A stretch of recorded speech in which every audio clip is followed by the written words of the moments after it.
Fifaliana ho anay indray ny mandroso ao tokantranonao amin'ity androany ity ao anatin'ny fandaharana feno voninahitra miaraka amin'ny Pasteur 𝗝𝗃𝗡𝗢 sy ny Mctv tonononay sahady ao tokantranonao fiadanan'i Jesosy Kristy tonononay sahady andrakotra ny fiainanao indray amin'ity anio ity ny voninahitra Jesosy Kristy atomboka amin'ny anaran'i Jesosy zao fandaharana zao dia ndao vakitsika ny tenin'Andriamanitra ao amin'ny boky Isaia toko fa 7:70 dia ny andininy faefatra Isaia toko fa 7:70 dia ny andininy faefatra izay mifakitoy amin'ny anaran'i Jesosy Kristy satria malala eo imason'i ianao be voninahitra ianao sady tiako dia olona no omeko solonao ary firenena hosolony ainao. Alleluia. Satria malala eo imason'i ianao izy be voninahitra ianao sady tiako. Riavana zany teny zany indray no ampandrosotsika eo amin'ny fiainantsika androany. Zany teny zany indray no alefan'Andriamanitra ho anao izay manaraka sy miaino ary mahita nyity fandaharana feno voninahitra ity androany. Azadiny fa ianao dia olona malala eo imason'Andriamanitra. Azadiny fa ianao dia olona be voninahitra sady tian'Andriamanitra loatra. Mba fantatrao ho sisy ny tenin'Andriamanitra fa toy izao ny tiavan'Andriamanitra n'izao tontolo izao nomeny ny zanan'ilay tokana mba tsy ho very izay rehetra mino azy fa anana fiainana mandrakizay.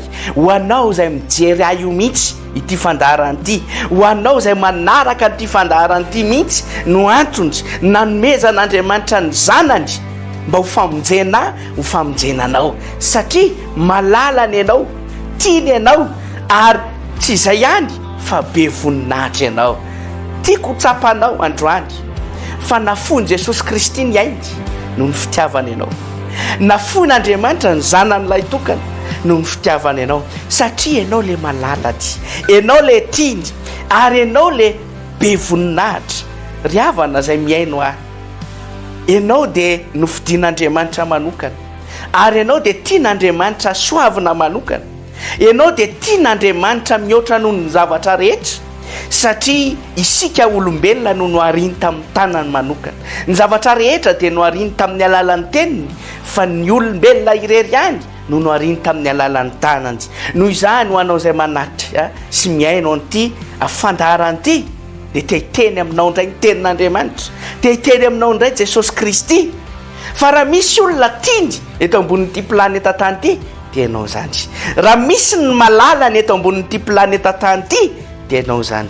Ary raha misy no ampitafiny ny voninahiny eto ambonin'ity tany ity dia tsy tadin'izanizy izy fa ianao le manaraka, ianao lay mino azy, ianao le mandray azy ho 𝗚𝗃𝗡 mpamonjy, ianao lay mampandroso azy eo amin'ny fiainany, ianao lay matoky azy sy mino azy no tiany ho ampitafiny ny voninahiny. Ka androany atrakaony loha, androany atanjao ny sainy, mitsangana amin'ny toerana misy ianao io, melata eo amin'ny toerana izay mahakivikivy ianao io, fa andana miara-mitsangana amin'ny Jesosy Kristy, ndana miara-mitsangana amin'ny Jehovah Andriamanitra dia ho hitanao fa malala eo imasony ianao ary tiany ianao sady be voninahitra. Riavana, aza manaiko koviny ny fiainana, aza manaiko ho arerahan'ny fiainana, aza manaiky enoy ankety, aza manaiky miaino ny feon'ny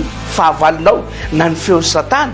Fa raha hiaino ihany, ndao hiaino an'Andriamanitra. Raha atoky ihany, aza matoky n'izany izy fa ndao atoky an'Andriamanitra satria ianao dia malalany, ianao dia tiany ary tsy mitazona, tsy mamikitra ninninina izy ho anao fa afaka ho afony ianao ny zavatra rehetra, afaka homeny ianao ny zavatra rehetra satria malalany ianao, tiany sady be voninahitra. Ka ho anao izay manaraka an'ity fandaharana ity, tsy fotoana izao andatsahana ranomaso noho ny amin'ny alahelo, tsy fotoana izao akivikivy fa fotoana izao tokony hifalianao satria malalany ianao, tiany ianao dia be voninahitra ianao. Amin'ny anaran'i Jesosy Kristy tononoko ao amin'ny tokantranonao izay tena le tian'Andriamanitra ny fahasoavana sy ny voninahitra ary ny fanambinana rehetra ary ho ambinina sy ho salama amin'ny zavatra rehetra ianao. Tononoko raha ampitafy voninahitra olon'Andriamanitra amin'ity anio ity dia ianao no ampitafiany voninahitra. Tahin'Andriamanitra mirary soa tompoko.